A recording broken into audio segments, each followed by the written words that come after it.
Here comes the poor farmer's country bumpkin. When you think of a wedding, you imagine the couple wrapped in happiness, surrounded by family, friends, and loved ones, spending precious time together. Never would I have thought that I'd hear such demeaning words about my parents at such a beautiful occasion. Just being invited to attend my daughter's wedding, why should they be subjected to such cruel words? Right after, my usually quiet father said, "Let's go home." Yes. That one phrase seemed to set everything in motion. Both Emily and her husband would come to regret the words they carelessly uttered. I always said to take responsibility for your own words, and this truly applies to them. Being elite or whatever, it's useless if you forget what's important. People who don't understand the importance of gratitude need to be taught that there are consequences for such behavior. I'm Hannah Bongard, and I just turned 28 this spring. I live in what you'd call a regional city. I think I lead a convenient life. Most things are accessible by car, and most of my friends live nearby. I never found living in my hometown inconvenient. I'm not into flashy lifestyles, so it's just right for me. Since the field I wanted to study was available at a local college, I commuted from home. After graduating, I was hired by a local specialty food company and still live with my parents. I work hard on weekdays and enjoy shopping with friends or my mom on days off. It's not glamorous, but I find fulfillment in these days. I have an older sister, Emily, who has always been the opposite of me, so we haven't gotten along since we were young. Emily has always been interested in fashion. I could tell even as a kid that she was fascinated by the trend-setting lifestyle of New York. She filled her life with her own style and fashion, always enjoying her outfit of the day. I think she was one of those popular girls in school. Always flamboyant, surrounded by friends, enjoying fashion and makeup, I used to think Emily was amazing. I had no interest in fashion, preferring to enjoy my beloved books and daily studies. Meanwhile, Emily was the type who didn't care much for studies and was always focused on fashion. It's strange how different sisters can be, but I guess that's just how it is. I never thought much about our differences. But Emily seemed to feel ashamed of being related to plain me. She often made sarcastic remarks. An incident from our high school days still haunts me. One day, I brought Emily her forgotten lunchbox to her classroom. When I called her name, I saw her in the center of a loud group of boys and girls. "Hey sis, you forgot your lunchbox, so I brought it for you." Emily looked at me with an expression I'd never seen before and came over, glaring at me from the doorway. Snatching the lunchbox from my hand, she whispered something unbelievable. "Don't talk to me outside like I'm your sister. It'd be embarrassing if people knew you're my sister. Just bringing a forgotten item, and you say that." Then she raised her voice, waving the lunchbox, and returned to her group. "I guess I left my lunch at the bike racks. Some underclassmen found it and brought it to me." Laughing loudly, she intentionally let go of the lunchbox, making a loud crash. "My parents said I don't need to bring lunch, but they made this boring one anyway. Can't eat this, let's go to the cafeteria." Emily just walked off with her friends to the cafeteria, leaving behind the lunchbox. Despite our mom waking up early to make it along with mine, that lunchbox was just left lying there on the classroom floor, discarded. All I could do was stand there and stare at it. Since that incident, I've been keeping my distance from Emily. We don't really fight, but we don't chat much either. To me, it's just senseless and unbelievable to treat a lunch made with such care so carelessly, wasting it. But Emily doesn't seem to think so. If we can't understand each other, it's better to keep some distance. Emily often talked about wanting to go to New York, so after high school, she went off to a college there. Not that she had something she wanted to study in New York. I can't stand the idea of spending my college years in such a backwater. I'm finally a college girl, I want to enjoy fashion and social clubs, you know? It seemed like she just wanted an excuse to leave this area and our home. She chose her college based on the fancy name of the department and quickly moved out. After slacking off for 4 years, she joined the workforce, but people's true nature doesn't change after college. In fact, I feel like she's gotten worse. After college, she drifted apart from her friends and seemed to have no one to vent her work frustrations to. She started calling me more often, as if begging for someone to listen to her complaints. The things she talks about are so unbelievable, they give me a headache. Listen to this. My boss has no eye for talent, it's so annoying. Calling in the middle of the night, what's up? It's just awful. The report I spent 5 days on? He won't use it. Trying to calm down a loudly complaining Emily on the phone, I listened to her rant. He won't use it? Did something happen? He said the format wasn't right, but come on. If it's not the right format, why not just redo it as instructed? But I don't really get it. More importantly, isn't it terrible that he won't use it even though I worked so hard? I understand that the end result is what matters, even if it took days to complete a task. But Emily just doesn't get it. She sees herself as a victim of a terrible boss who doesn't appreciate her hard work. Dealing with her woe is me attitude is just too much for me. I was getting fed up with her constant complaining when she dropped a bombshell. By the way, I'm quitting my job next month to get married. I'm bringing my fiancé home to meet the family soon. I was shocked in so many ways, my voice came out weird. The sudden decision to quit her job was surprising enough, let alone her getting married. I know all about Emily's ex-boyfriends, and she's dated all kinds of guys. Lately, she's been saying over the phone that she's definitely going to marry Rich, but honestly, I can't imagine who she'd end up marrying. You're quitting your job? And getting married? Yeah, I mean, I work hard, but my boss nitpicks about tiny mistakes and formatting issues. I just can't deal with it anymore. Wanna know about my fiancé? What's he like? You always said you wanted to marry a wealthy, handsome guy. Actually, he's a banker in New York, 5 years older than me. He's in sales and really good at it, so he has to travel for work a lot. I was at a loss for words, stunned on the phone. Oh, that's good for you. Talking to Dad and Mom about it is such a hassle. Just pass the message for me. We'll set up a day to meet. Emily has always had this bad habit of dumping everything on me just because it's a hassle for her. I've given up on thinking she'll change at this age. I told my parents about Emily's message and that she wanted us to set a date to meet her fiancé. Looks like we can set it for Sunday afternoon in 2 weeks, around 3 p.m. Is that okay? Sunday's fine.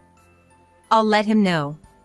But on the promised Sunday, even when the afternoon rolled around, there was no sign of Emily and her fiancé. There was no reply to my messages, and I had no idea where they were or what they were doing. Wonder what's going on. They don't show up or call on such an important day. 2 hours of waiting and worrying if they'd gotten into an accident. The doorbell finally rang. Next to Emily was a tall man who introduced himself as Ryder Johnson. He had the refreshing smile of a salesman, a slender build, and smart movements. I found myself staring at him. He looked like someone straight out of a movie. Sorry for the delay. Got held up at a client meeting. Ryder's always busy with work, remember? Anyway, come in. Hannah, make some coffee and snacks for him. Actually, I just had coffee at the client's. I try to limit myself to 1 cup a day to avoid too much caffeine. Ryder looked around, sniffing disdainfully, making me feel a slight irritation towards him. Oh, really? Then I'll make decaf coffee. Were you the sister? I heard you work. I'm Hannah, Emily's sister. I work in an office at a local specialty food company. Oh, that place. Everyone knows too much caffeine affects your daily performance, right? But as the conversation went on, I started noticing something odd about this man. Everything he said seemed to irk me. He appeared self-absorbed, almost as if he was looking down on others. There was a disconcerting feeling while talking to him. And most importantly, I noticed right away that he lacked any words of gratitude or apology. Here's your coffee and snacks. This is decaf. Oh, right. Hey, isn't this cake from that department store's limited edition? The cream doesn't have much depth to it, kinda mediocre. Really?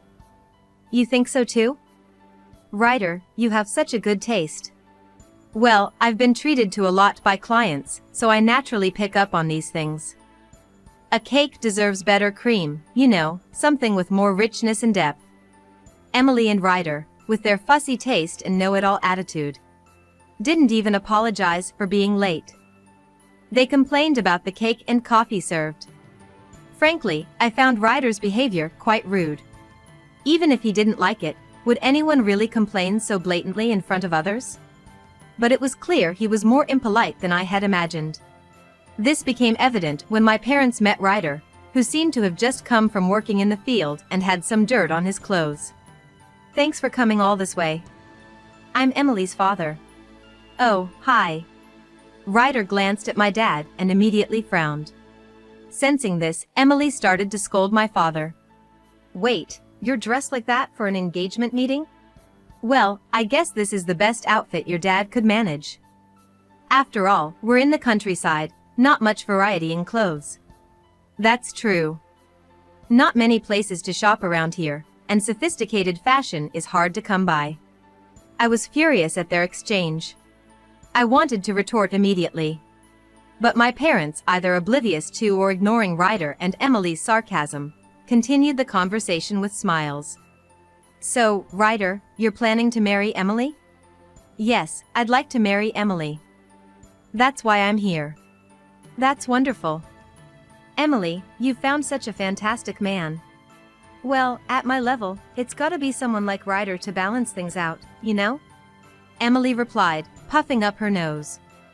I had to bite my tongue at her words and continued listening as a member of the family. So, where will you two live after getting married? We're not sure yet. Ryder's so good at his job, he's always in demand at different branches. There's even talk of a promotion coming up. I'm being recognized for my performance in loan operations, even getting an award soon. I thought Emily could join the celebration as my wife. That's impressive. Quite the achiever, aren't you? My dad laughed heartily, drinking his tea, and my mom couldn't contain her excitement. Honestly, I didn't know what to do and just sipped my tea, which seemed tasteless, trying to process everything. As we talked, the topic shifted to their wedding plans. Are you two planning a wedding ceremony? Of course, we're planning to have it at a famous hotel in New York. I happen to know the manager of a hotel in New York, so we're thinking of getting him to arrange the wedding. Wow, that sounds exciting. I can't wait for the wedding. Emily and Ryder exchanged glances with sour expressions, as if they had just swallowed a bitter pill. Wait, you're coming to the wedding? A wedding is a place to express gratitude to those who have supported you and to declare your commitment to the future. Yet, I couldn't believe it when I heard that Emily didn't want our parents, her own family, to attend. Dad pretended not to hear and continued the conversation. In New York, huh? I've got farm work around that time. But maybe I can hire some help? Yeah, it's our busy season. We should arrange for help early. If we arrange for help now, we should be able to go. Haven't been to New York in decades. Maybe stay for a couple of nights? Mom and Dad were excitedly discussing it, but Emily cut them off. No, you don't have to come. Not come? Why? Well, Hannah told me Dad hurt his back doing farm work. Emily's gaze darted around nervously. Yeah, but it's a wedding, after all.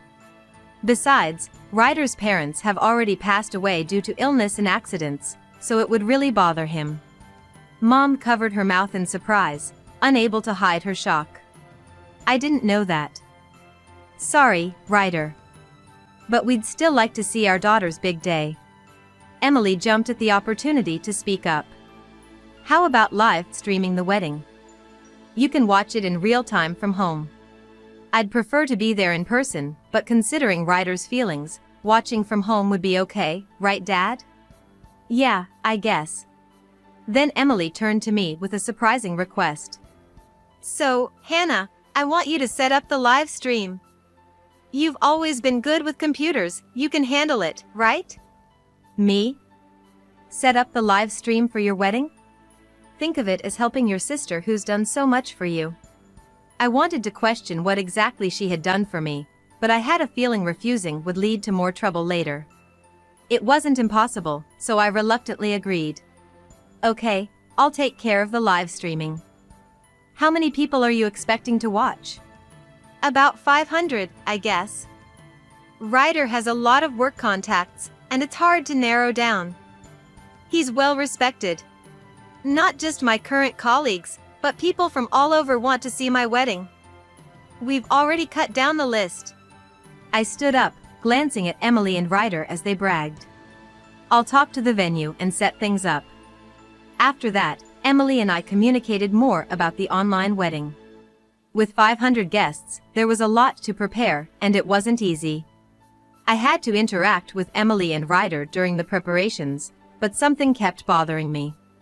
They seemed to mock me and our parents in their remarks. It felt like having a fishbone stuck in my throat, irritating and unsettling. I can't imagine spending my life just working on a farm. It's a job that doesn't require much thinking. Just physical labor. Working from dawn till dusk, covered in mud?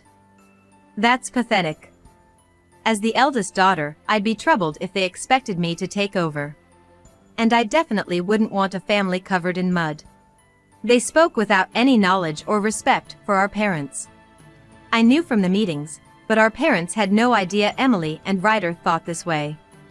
In fact, our parents always say how glad they are that Emily is marrying such a wonderful person, so they must truly believe it from the bottom of their hearts. I understood my parents' desire to see Emily's wedding. I once boldly asked Emily about letting our parents attend. Hey, about the wedding. What if we have relatives attend online, but just let mom and dad see it in person? They're really looking forward to seeing your big day. In person? At the wedding venue? Yeah. They always talk about your wedding at home. I know it's tough for Ryder, but can't we arrange just 2 seats for them? Then, Emily burst into laughter and said something unbelievable. No way. Ryder's parents and relatives are all coming, of course. What? But you said they were gone due to an accident or illness. Can't believe you fell for that. I had to say that because our parents were there. I couldn't believe my ears. Was Emily implying she didn't want our parents at the wedding? But it's a wedding, right? Isn't it a time to show gratitude to your parents? Having our plain, country-style parents at a fancy hotel would be so out of place. Besides, they'd be there as my parents. It would be embarrassing if people knew they were my family. So you were lying when you said Ryder's family wasn't around? Of course, it was a lie. Ryder's parents and relatives are all coming. I was shocked to hear Emily laughing on the other end of the phone. His parents and relatives, what do you mean? Ryder's parents are company presidents, sophisticated and elegant. I can't have them in the same room as our parents. It's just not right. So, you're intentionally not inviting our parents just for that reason? Having a president's family and some farmers together would be ridiculous. Anyway, I told them Ryder's parents were gone, so let's just stick with that. I ended the call with Emily, feeling angry and frustrated. Later, I continued to coordinate with Emily for the wedding. Then, one day, Emily and Ryder called me. Hey, what's up? I just wanted to tell you about the wedding. We've arranged seats for our parents, so please let them know. Really? They'll be so happy. Did you arrange this? Well, yes. After some consideration, we managed to make it possible for them to come. I was pleased to see Emily could be considerate when she wanted to. Thank you. Emily, Ryder, you must have gone through a lot to arrange this. Mom and Dad will be thrilled. But, can we get everything ready in time? Don't worry about that. We'll take care of the arrangements. Just tell them to come without bringing anything. I was surprised to see Emily being so well prepared. Emily always had this belief that others would sort things out for her. It was surprising to hear her say, just prepare yourself and come over, that's all you need to do. Got it. I'll let Mom and Dad know. You sure we don't need to bring anything? Well, I thought it would be too much to ask you to prepare everything at the last minute. Just come to the venue and you'll see. After hanging up, I immediately told my parents they could go to the wedding without worrying about preparations. They were overjoyed, almost jumping with happiness. Ryder must have a lot on his mind. We're grateful. It's nice to see Emily marrying into a family that understands people's feelings. It's common for parents attending weddings to rent their outfits and accessories. Knowing this, I wasn't surprised when Emily said to come empty-handed. I guess they'll wear rented tuxedos and formal dresses at the venue. I arrived at the venue early to set up for the live stream. While I was arranging the cameras and equipment, my parents arrived. I heard laughter when they appeared on the computer screen. Look at those country bumpkins from a poor farm showing up here. Wow, they really came with nothing. They don't belong in a place like this. How clueless can you get? In their dressing room, Emily and Ryder started mocking my parents too. Spreading their country stink all over this elegant place, aren't they ashamed? While my parents were getting ready, Emily and Ryder didn't stop their hurtful comments. It's unbelievable that they invited their parents to their wedding only to insult them for coming. I felt sorry for my parents, but I couldn't just celebrate Emily and Ryder's marriage without addressing this. I took the remote and pressed a button. Suddenly, their conversation in the dressing room was broadcasted through the loudspeakers throughout the venue. I also started the video on the computer. By pressing this button, the online wedding stream began. Emily and Ryder never expected it to be pressed before the actual ceremony. Their insults and cruel laughter echoed in the hall. The dressing room was soundproof, so they had no idea what was happening outside. Their offensive words continued to play for a while around the venue. Those who arrived early or were connected online for the ceremony must have been shocked. Hearing such harsh words from a bride in a beautiful white dress is unbearable. My parents finished their preparations quickly and were waiting near the venue, hearing every word. My usually quiet father stood up and said, "Let's go home." Okay. My mother agreed, and they left the venue expressionlessly. Following their lead, other guests began to leave too. My parents were seen talking with people who seemed to be Ryder's parents. Inside the waiting room, Emily and Ryder were clueless about the reactions of my parents and the guests, which was ironically funny. The wedding staff rushed to Emily and Ryder, but it was too late. The venue was almost empty, with many noticeable vacant seats. What's going on here? Why is everyone gone? This is crazy, right? The only crazy thing here is what you've done. They turned to me, startled. Did you do something weird? Emily muttered timidly, to which I responded firmly. Isn't it your own actions that caused this? Emily looked shocked. Do you realize how your parents felt about this day? Are you saying this is my fault? Emily glared at me angrily. Ryder, noticing the commotion, came running over. Can you believe almost everyone left? How could this happen? Ryder, you're supposed to be well respected, right? Is this the respect you've earned? Only a few people remained in the venue, looking uncomfortable and restless. Even the few people who remained at the wedding seemed uncomfortable, clearly restless from a distance. They looked like they didn't know what to do, which honestly made me feel a bit sorry for them, but it couldn't be helped. Oh, by the way, there's someone I wanted Ryder to meet. Would you mind? I said, calling over a woman. Who is this? You wouldn't know her, Emily. She's Ryder's girlfriend. What? I didn't know about this. Why are you here? Ryder appeared to be shaking and looked as if he didn't understand what was happening. Did you know Dad owns a small office building downtown?